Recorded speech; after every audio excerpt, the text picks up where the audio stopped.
بسم الله الرحمن الرحيم. أفمن حق عليه كلمة العذاب أفأنت تنقذ من في النار لكن الذين اتقوا ربهم لهم غرف من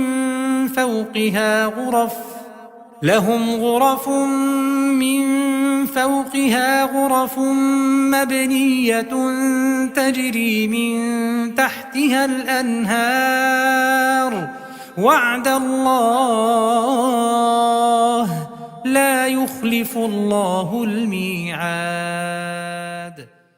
السلام عليكم ورحمة الله وبركاته. ഖുർആൻ പദം 1597 ദിവസത്തിലേക്ക് എല്ലാവരെയും ഹാർദമായി സ്വാഗതം ചെയ്യുന്നു. വിശുദ്ധ ഖുർആനിലെ 39-ാമത്തെ അധ്യായമായ സൂറത്ത് സുമറിലെ 19-20 ആയത്തുകളാണ് ഇന്ന് പഠന വിധേയമാക്കുന്നത്. ക്ലാസ് ആരംഭിക്കുന്നതിനായി ആദരണീയനായ ഡോക്ടർ AI വിലായത്തുള്ള സാഹിബിനെ ക്ഷണിക്കുന്നു. السلام عليكم ورحمة الله وبركاته. أعوذ بالله من الشيطان الرجيم. بسم الله الرحمن الرحيم. أفمن حق عليه كلمة العذاب أفأنت تنقذ من في النار لكن الذين اتقوا ربهم لهم غرف من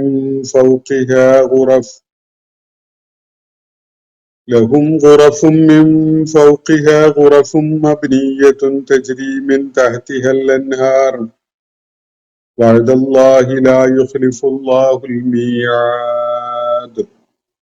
صدق الله العلي العظيم. സൂറത്ത് സുമറിലെ 19-20 ആയത്തുകളാണ് നമ്മൾ ഇന്ന് പഠന വിധേയമാക്കുന്നത്. ആ 2 ആയത്തുകളാണ് ഞാൻ നിങ്ങളെ കേൾപ്പിച്ചിട്ടുള്ളത്. സത്യനിഷേധികളെ അഭിസംബോധന ചെയ്തുകൊണ്ട് അള്ളാഹുവിന്റെ പ്രവാചകനോട് വ്യക്തിപരമായി താൻ പിന്തുടരുന്ന നയങ്ങൾ എന്തൊക്കെയാണ് എന്നത് പരസ്യമായി പ്രഖ്യാപിക്കാൻ വേണ്ടി അള്ളാഹു നിർദ്ദേശിച്ച ചില കാര്യങ്ങളാണ് പിന്നിട്ട ആയത്തുകളിൽ നമ്മൾ കാണുകയുണ്ടായത്. ഇന്നി ഉമിർതു അൻ അഅ്ബുദല്ലാഹ മുഖ്ലിസൻ ലഹുദ്ദീൻ, അനുസരണം പൂർണ്ണമായി അള്ളാഹുവിന് നിശ്ചയിച്ചുകൊണ്ട് അള്ളാഹുവിന് മാത്രം ഇബാദത്ത് ചെയ്യാനാണ് ഞാൻ കൽപ്പിക്കപ്പെട്ടിരിക്കുന്നത്. വഉമിർതു ലിഅൻ അകൂന അവ്വലൽ മുസ്ലിമീൻ, അള്ളാഹുവിന് വിധേയപ്പെട്ട അവനെ അനുസരിക്കുന്ന ആളുകളുടെ കൂട്ടത്തിൽ ഒന്നാമനായി നിലകൊള്ളാനാണ് ഞാൻ നിർദ്ദേശിക്കപ്പെട്ടിരിക്കുന്നത്. അതുപോലെ ഇന്നി അഖാഫു ഇൻ അസൈതു റബ്ബി അദാബ യൗമിൻ അദീം, എന്റെ റബ്ബിനെ ഞാൻ ധിക്കരിക്കുന്നുവെങ്കിൽ അതിഭയങ്കരമായ ദിനത്തിലെ ശിക്ഷ ഏറ്റുവാങ്ങേണ്ടി വരുന്നതിനെ കുറിച്ച് ഞാൻ ഭയപ്പെടുന്നു. അതുപോലെ ഖുലില്ലാഹ അഅ്ബുദു മുഖ്ലിസൻ ലഹു ദീനി, അള്ളാഹുവിനെയാണ് ഞാൻ ആരാധിക്കുന്നത്, അനുസരണം പൂർണ്ണമായും അവനായി നൽകിക്കൊണ്ട് എന്നൊക്കെയാണ് നബി സല്ലല്ലാഹു അലൈഹി വസല്ലം ഈ സമൂഹത്തെ അഭിസംബോധന ചെയ്തുകൊണ്ട് പ്രഖ്യാപിക്കാൻ അള്ളാഹു നിർദ്ദേശിക്കുകയുണ്ടായത്. അതിനെ തുടർന്ന് ഒരു കാര്യം കൂടി വ്യക്തമാക്കാൻ നിർദ്ദേശം നൽകപ്പെടുകയുണ്ടായി. ഫഅ്ബുദൂ മാ ശിഅ്തും മിൻ ദൂനിഹി, അള്ളാഹുവിന് പുറമെ നിങ്ങൾ ഉദ്ദേശിക്കുന്നവരെ എന്ത് വേണമെങ്കിലും നിങ്ങൾ ആരാധിച്ചു. ഖുൽ ഇന്നൽ ഖാസിരീന അല്ലദീന ഖസറു അൻഫുസഹും വഅഹ്ലീഹിം യൗമൽ ഖിയാമ, എന്നാൽ ഒരു കാര്യം തീർച്ചയാണ്, അള്ളാഹു അല്ലാത്തവരെ ആരാധ്യന്മാരായി സ്വീകരിക്കുന്ന ആളുകൾ ഉയർത്തെഴുന്നേൽപ്പ് നാളിൽ എല്ലാം നഷ്ടപ്പെട്ടവരുടെ കൂട്ടത്തിലായിരിക്കും. അവര് പാപ്പരായവരുടെ കൂട്ടത്തിലായിരിക്കും. അതാണ് ഏറ്റവും വലിയ ഖുസ്റാൻ എന്നുകൂടി അള്ളാഹു കേൾപ്പിക്കാൻ വേണ്ടി നബി സല്ലല്ലാഹു അലൈഹി വസല്ലമയെ അവിടെ നിർദ്ദേശിച്ചത് നമ്മൾ കാണുകയുണ്ടായി. അതിനെ തുടർന്ന് നരക ജീവിതത്തിന്റെ അവസ്ഥ വിവരിക്കുന്ന ഒരായത്ത് നമ്മൾ വായിച്ചു. ലഹും മിൻ ഫൗഖിഹിം ളുലലുൻ മിനൻ നാരി വമിൻ തഹ്തിഹിം ളുലൽ. അവർക്കായി നരകത്തില് അഗ്നിയാലുള്ള ഒരു കുട അവരുടെ മുകളിലും അവരുടെ കീഴ്ഭാഗത്തുമായി താഴ്ഭാഗത്തുമായിട്ട് ഉണ്ടായിരിക്കും. ഈ വിധത്തിൽ അള്ളാഹു തന്റെ ദാസന്മാരെ, തന്റെ ഇബാദുകളെ ഭയപ്പെടുത്തുകയാണ്. യാ ഇബാദി ഫത്തഖൂൻ, അതുകൊണ്ട് എന്റെ ദാസന്മാരെ നിങ്ങൾ ജാഗ്രതയുള്ളവരാവുക, ഭയപ്പാടുള്ളവരാവുക എന്നൊക്കെയാണ് അവിടെ വിവരിക്കപ്പെട്ടത്. അതിനെ തുടർന്ന് സത്യവിശ്വാസ മാർഗം അവലംബിച്ച ആളുകളെ അവരുടെ അടിസ്ഥാനപരമായ ചില സവിശേഷതകൾ വിവരിച്ചുകൊണ്ട് അവരേറ്റുവാങ്ങാനിരിക്കുന്ന സൗഭാഗ്യങ്ങളെക്കുറിച്ച് അള്ളാഹു വിവരിക്കുന്നതാണ് നമ്മൾ കാണുകയുണ്ടായത്. താഗൂത്തിനെ കൈവെടിയുകയും അള്ളാഹുവിലേക്ക് തിരിയുകയും ചെയ്ത ആളുകൾ, അവർക്കാണ് ഏറ്റവും സുപ്രധാനമായ സന്തോഷ വാർത്തയുള്ളത്. അതിനാൽ എൻ്റെ ദാസന്മാരെ നിങ്ങൾ അതിൻ്റെ പേരിൽ ആഹ്ലാദിച്ചു കൊള്ളുക, സന്തോഷിച്ചു കൊള്ളുക എന്നാണ് തുടർന്ന് പറയുന്നത് നമ്മൾ കാണുകയുണ്ടായത്. ഈ ആളുകൾ, ഈ സന്തോഷ വാർത്ത ലഭിക്കുന്ന ആളുകൾ, അവരുടെ ഒരു പ്രത്യേകതയായിട്ട് അള്ളാഹു വിവരിക്കുകയുണ്ടായത് അല്ലദീന യസ്തമിഊനൽ ഖൗല, അവര് ദൈവിക വചനങ്ങൾ ശ്രദ്ധാപൂർവം കേൾക്കുന്നവരാണ്. ഫയത്തബിഊന അഹ്സനഹു, എന്നിട്ട് അതിലെ ഏറ്റവും ഉത്തമമായതിനെ സ്വീകരിക്കുന്ന, അത് പിന്തുടരുന്നവരുമാണ്. അതല്ലെങ്കിൽ എല്ലാ സംസാരവും കേൾക്കുന്നവരും കേട്ട മുഴുവൻ സംസാരങ്ങളിലും വെച്ച് ഏറ്റവും ഉത്തമമായതിനെ തെരഞ്ഞെടുത്ത് പിൻപറ്റുകയും ചെയ്യുന്നവരാണ് ഈ ആളുകൾ, ഈ സന്തോഷ വൃത്താന്തം നൽകപ്പെടുന്ന ആളുകൾ എന്നാണ് അള്ളാഹു ഇവിടെ പറയുകയുണ്ടായത്. അവർക്കാണ് അള്ളാഹുവിന്റെ അടുക്കൽ നിന്നുള്ള മാർഗദർശനം ലഭിക്കുന്നത്. അവരാണ് ഏറ്റവും ബുദ്ധിമാന്മാരായ ആളുകൾ എന്നുകൂടി അള്ളാഹു അവിടെ പറഞ്ഞു വെക്കുകയാണ്. അതിനെ തുടർന്നാണ് നമ്മൾ ഇന്ന് വായിച്ചു വെച്ച 19-ാമത്തെയും 20-ാമത്തെയും ആയത്തുകൾ വരുന്നത്. അഫമൻ ഹഖ അലൈഹി കലിമത്തുൽ അദാബ്, ശിക്ഷയുടെ വചനം അല്ലെങ്കിൽ ദൈവിക കൽപ്പന ഒരാളുടെ മേൽ സ്ഥിരപ്പെട്ടു കഴിഞ്ഞാൽ, അഫമൻ ഹഖ അലൈഹി കലിമത്തുൽ അദാബ്, കലിമത്തുൽ അദാബ് എന്ന് പറഞ്ഞാൽ ശിക്ഷ നടപ്പിലാക്കപ്പെടാൻ വേണ്ടിയുള്ള ഒരാളുടെ കാര്യത്തിലുള്ള ദൈവിക ഉത്തരവ്, അത് വന്നു കഴിഞ്ഞാൽ, ഒരാളിൽ ദൈവിക ശിക്ഷാവിധി സ്ഥിരപ്പെട്ടു കഴിഞ്ഞാൽ, ആ വാചകം പൂർണ്ണമാക്കാതെ വിട്ടിരിക്കുകയാണ് എന്നത് മനസ്സിലാക്കാൻ സാധിക്കും. ഒരു ആംഗിളിൽ അതിനെ വായിക്കുമ്പോൾ അതിനോട് ചേർത്ത് നമ്മൾ പിന്നെ അവനെ രക്ഷിക്കാൻ ആർക്ക് കഴിയും എന്ന് വേണമെങ്കിൽ നമുക്ക് അതിനോട് ചേർത്ത് മനസ്സിലാക്കാം. ആ വിധത്തിലുള്ള ഒരു കൺസ്ട്രക്ഷൻ ആണത്. അഫമൻ ഹഖ അലൈഹി കലിമത്തുൽ അദാബ്, ഒരാളുടെ മേൽ കലിമത്തുൽ അദാബ് സ്ഥിരപ്പെട്ടു കഴിഞ്ഞാൽ, ദൈവിക ശിക്ഷ സംഭവിക്കാനുള്ള അള്ളാഹുവിന്റെ ഉത്തരവ് ഒരാളുടെ മേൽ നടപ്പിലാക്കപ്പെട്ടു കഴിഞ്ഞാൽ, പിന്നെ അയാളെ സംബന്ധിച്ചിടത്തോളം പ്രതീക്ഷയ്ക്ക് യാതൊരു വകയും അവശേഷിക്കുന്നില്ല, അല്ലെങ്കിൽ അയാളെ രക്ഷപ്പെടുത്താനായിട്ട് ആരും ഉണ്ടാവുകയില്ല, ആരുടെ ഇടപെടലും അയാൾക്ക് ഉപകരിക്കുകയില്ല എന്നൊക്കെ വേണമെങ്കിൽ നമുക്ക് ആ വാചകത്തിന്റെ ആശയപരമായ ഒരു പൂർത്തീകരണം മനസ്സിൽ കാണാവുന്നതാണ്. അഫമൻ ഹഖ അലൈഹി കലിമത്തുൽ അദാബ്, ഒരാള് അയാളുടെ മേൽ കലിമത്തുൽ അദാബ് സ്ഥിരപ്പെട്ടു, അള്ളാഹുവിന്റെ അയാൾക്കുള്ള ശിക്ഷ സംബന്ധമായ ഉത്തരവ് ഒരാളുടെ മേൽ സ്ഥിരപ്പെട്ടു എന്ന് വെക്കുക. തുടർന്ന് അള്ളാഹു ചോദിക്കുന്നത് അഫ അൻത തുൻഖിദു മൻ ഫിന്നാർ, നരകത്തിലുള്ള അല്ലെങ്കിൽ നരകത്തിൽ എറിയപ്പെട്ട ഒരാള്, അയാളെ നിനക്ക് രക്ഷപ്പെടുത്താൻ സാധിക്കുമോ എന്നാണ് ചോദ്യം. നബി സല്ലല്ലാഹു അലൈഹി വസല്ലമയോടാണ് ഈ ചോദ്യം.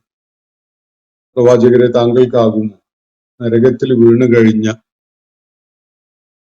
അള്ളാഹുവിന്റെ കൽപ്പന പ്രകാരം അർഹത കാരണമായി നരകത്തിൽ എറിയപ്പെട്ട ഒരാളെ നരകത്തിൽ നിന്ന് രക്ഷപ്പെടുത്തിയെടുക്കാൻ നിനക്ക് സാധിക്കുമോ, താങ്കൾക്ക് സാധിക്കുമോ എന്നാണ് ഈ ചോദ്യം.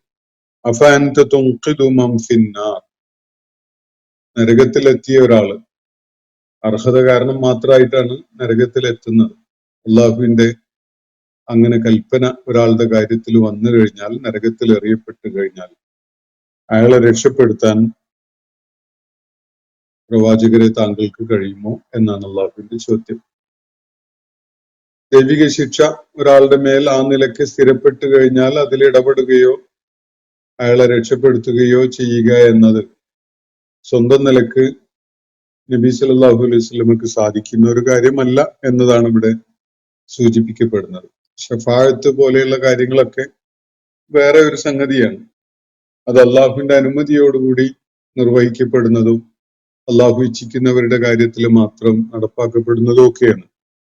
ലാക്കിനില്ലദീന തഖൗ റബ്ബഹും, അപ്പോ നരകത്തിൽ പതിക്കുന്ന ആളുകൾ, നരകത്തില് ശിക്ഷ ഏറ്റുവാങ്ങേണ്ടി വരുന്ന ആളുകൾ, അത്തരം ആളുകൾക്ക് അവിടെ നിന്ന് യാതൊരു വിധത്തിലുമുള്ള മോചനവുമില്ല.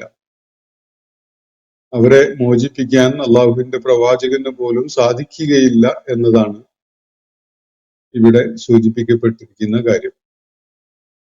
സത്യനിഷേധത്തിന്റെ, ധിക്കാരത്തിന്റെ, അള്ളാഹുവിന് വിധേയപ്പെടാത്ത നിലപാടും മനസ്ഥിതിയും കൊണ്ടു നടക്കുന്നതിന്റെ അന്തിമ പരിണതിയായിട്ട് അവരെ ഏറ്റുവാങ്ങാൻ പോകുന്നത് ഈ നരകശിക്ഷയാണ്.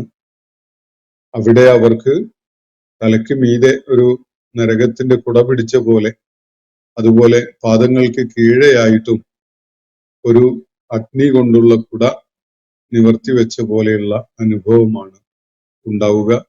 അവിടെ നിന്ന് അവർക്ക് മോചനം നേടാൻ സാധ്യമല്ല എന്നതാണ് ഇവിടെ വ്യക്തമാക്കപ്പെട്ടിരിക്കുന്നത്.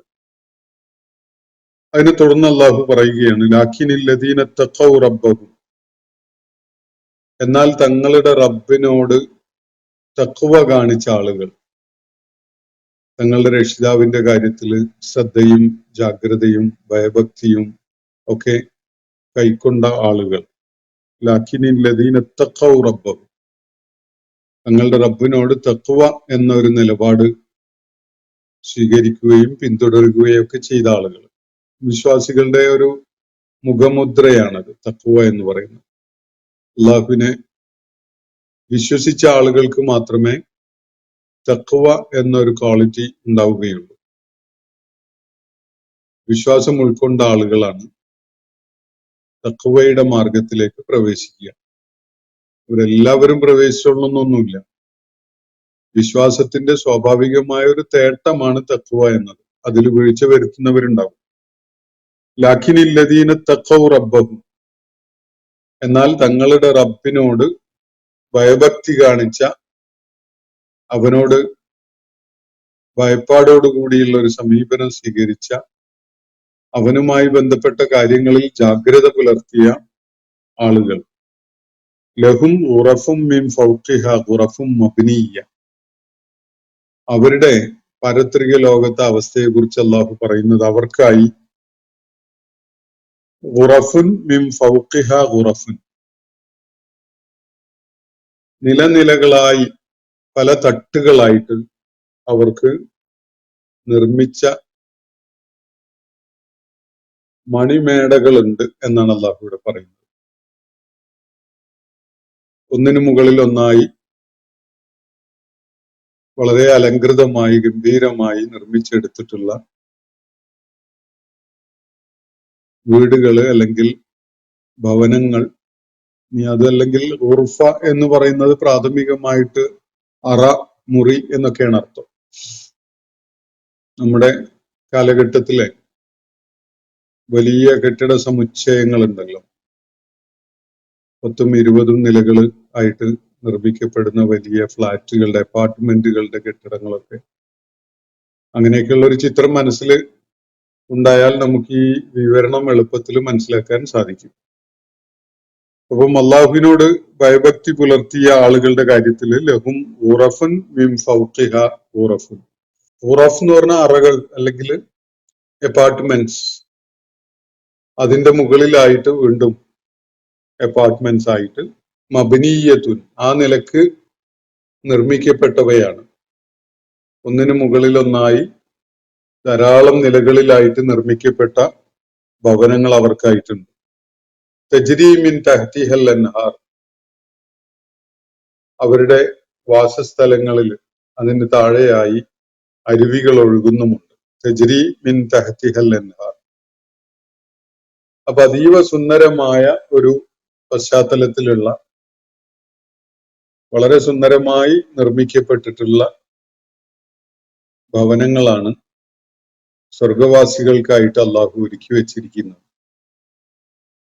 അവരുടെ വാസ ഇടങ്ങൾ ധാരാളം ഉർഫത്തുകൾ ചേർന്നതാണ്, ഒന്നിനു മേലൊന്നായി.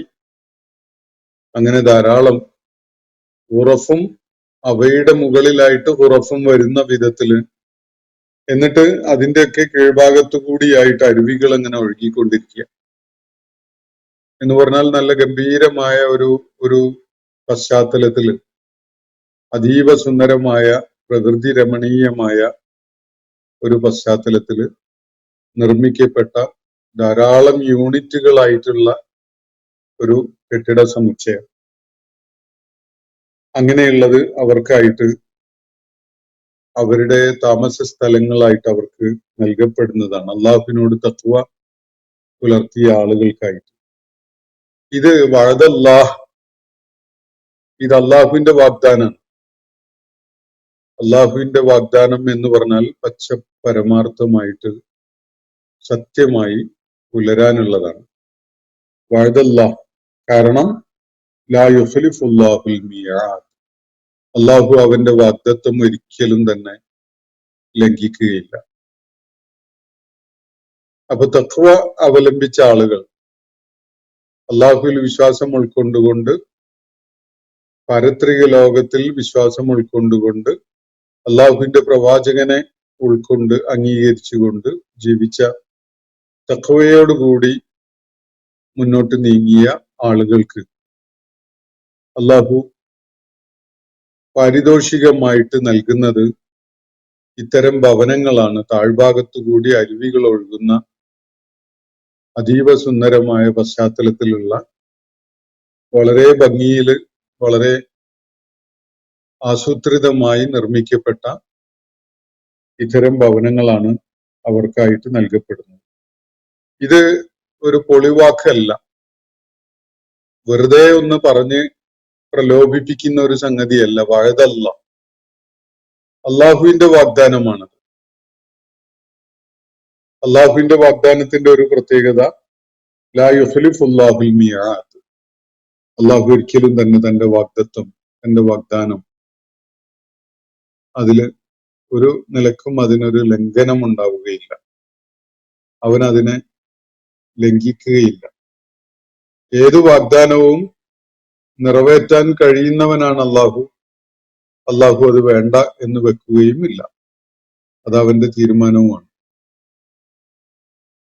സത്യവിശ്വാസം ഉൾക്കൊള്ളുകയും തഖ്വയെ അവലംബിച്ചുകൊണ്ട് ജീവിതം മുന്നോട്ട് കൊണ്ടുപോവുകയും ചെയ്ത ആളുകളെ സംബന്ധിച്ചിടത്തോളം അവർക്കായി അള്ളാഹു ഒരുക്കി വെച്ചിരിക്കുന്നത് ഗുറഫുൻ മിൻ ഫൗഖിഹ ഗുറഫുൻ, ഒരുപാട് അറകള്, അവയുടെ മുകളിലായിട്ട് വീണ്ടും അറകള്, ആ വിധത്തില് നിലനിലയായി പണിയപ്പെട്ടിട്ടുള്ള ഭവനങ്ങളാണ്. ആ ഭവനങ്ങൾ സ്ഥിതി ചെയ്യുന്ന ആ പശ്ചാത്തലത്തിന്റെ ഒരു പ്രത്യേകത, അവിടെ താമസിക്കുന്ന ആളുകൾക്ക് അല്ലെങ്കിൽ അവിടെ സന്ദർശകരായി എത്തുന്നവർക്കൊക്കെ തന്നെ മനസ്സിന് വലിയ ആനന്ദം പകരുന്ന ഒരു പശ്ചാത്തലം അതിനുണ്ട്. താഴ്ഭാഗത്തുകൂടി അരുവികൾ ഒഴുകുന്ന അത്രയും അതീവ ആകർഷകമായ ഒരു പശ്ചാത്തലത്തിലാണ് ഈ ഖുറഫുൻ മിൻ ഫൗഖിഹ ഖുറഫുൻ എന്ന് പറയുന്ന ഈ കെട്ടിട സമുച്ചയം അല്ലെങ്കിൽ അവരുടെ ഭവനങ്ങൾ ആ നിലക്ക് ആസൂത്രണം ചെയ്ത് നടപ്പിലാക്കപ്പെട്ടിട്ടുള്ള ഭവനങ്ങളുള്ളത്. ഇത് അള്ളാഹുവിന്റെ വാഗ്ദാനമാണ്. ഈ വാഗ്ദാനം ഒരിക്കലും തന്നെ അള്ളാഹു ലംഘിക്കുകയില്ല എന്നുകൂടിയാണ് അള്ളാഹു ഇവിടെ പറഞ്ഞു വെക്കുന്നത്. അപ്പോ സൂറത്തുൽ സുമറിലെ 19-20 ആയത്തുകളാണ് നമ്മൾ ഇന്ന് പഠന വിധേയമാക്കിയിട്ടുള്ളത്. ഇതിൽ ആദ്യത്തെ അതിന്റെ തുടക്കത്തില് 19-ാമത്തെ ആയത്തിൽ അള്ളാഹുവിന്റെ സ്ഥിരപ്പെട്ട ശിക്ഷ സംബന്ധമായ അള്ളാഹുവിന്റെ ഉത്തരവ് ആരുടെ മേലാണോ സ്ഥിരപ്പെട്ടിട്ടുള്ളത്, ശിക്ഷാവിധി നടപ്പിലാക്കപ്പെട്ടിട്ടുള്ളത് എന്ന വിധത്തിൽ ഒരു പരാമർശം നടത്തിയിട്ടുണ്ടായല്ലോ. 2 നിലക്ക് ശിക്ഷക്ക് അർഹരായ ആളുകളാണ് ഇവര്. ഒന്ന്, അവര് സ്വയം തന്നെ ശിക്ഷക്ക് അവരുടെ ജീവിത രീതി കാരണമായി, അവർ അള്ളാഹുവിനോട് സ്വീകരിച്ച നിലപാട് കാരണമായി, പ്രവാചകനോടും പാരത്രിക ജീവിതം എന്ന ആശയത്തോടും ഒക്കെ അവർ വെച്ച് പുലർത്തിയ നിലപാട് കാരണമായി തന്നെ അവര് ഈ ദൈവിക ശിക്ഷയുടെ ഉത്തരവ് ഏറ്റുവാങ്ങാൻ അവരതിനുള്ള അർഹത നേടിക്കഴിഞ്ഞവരായി മാറിയിരിക്കും. രണ്ടാമതായിട്ട് അള്ളാഹു ആ ശിക്ഷ നടപ്പിലാക്കാനുള്ള അള്ളാഹുവിന്റെ തീരുമാനവും ഉണ്ടായിരിക്കുന്നു. ഈ വിധത്തിൽ 2 നിലക്ക് അതിന് അർഹത നേടിയ ആളുകളാണ് അവർ. അവരെ നരകാഗ്നിയിൽ നിന്ന് രക്ഷപ്പെടുത്തുക എന്നത് അള്ളാഹുവിന്റെ പ്രവാചകൻ ആഗ്രഹിച്ചാൽ പോലും സാധിക്കുന്ന ഒരു കാര്യമല്ല എന്നതാണ് ഇവിടെ വ്യക്തമാക്കപ്പെട്ടിട്ടുള്ളത്. ഇന്നത്തെ സെഷൻ ഞാനിവിടെ അവസാനിപ്പിക്കുകയാണ്. സൂറത്ത് സുമറിലെ 19-20 ആയത്തുകളാണ് നമ്മൾ ഇന്ന് പഠന വിധേയമാക്കിയുണ്ടായത്. അള്ളാഹു നമ്മെ എല്ലാവരെയും അനുഗ്രഹിക്കുമാറാവട്ടെ. വാഹിർ ദഅ്വാന അനിൽ ഹംദുലില്ലാഹി റബ്ബിൽ ആലമീൻ. അസ്സലാമു അലൈക്കും വറഹ്മത്തുള്ളാഹി വബറകാതുഹു. ഇന്നത്തെ ഖുർആൻ പദം ഇവിടെ സമാപിക്കുന്നു. ഖുർആൻ പഠനത്തിൽ പങ്കെടുത്ത എല്ലാവർക്കും അല്ലാഹു അർഹമായ പ്രതിഫലം നൽകി അനുഗ്രഹിക്കട്ടെ. വആഖിർ ദഅ്വാന അനിൽ ഹംദുലില്ലാഹി റബ്ബിൽ ആലമീൻ. അസ്സലാമു അലൈക്കും വറഹ്മത്തുള്ളാഹി വബറകാതുഹു.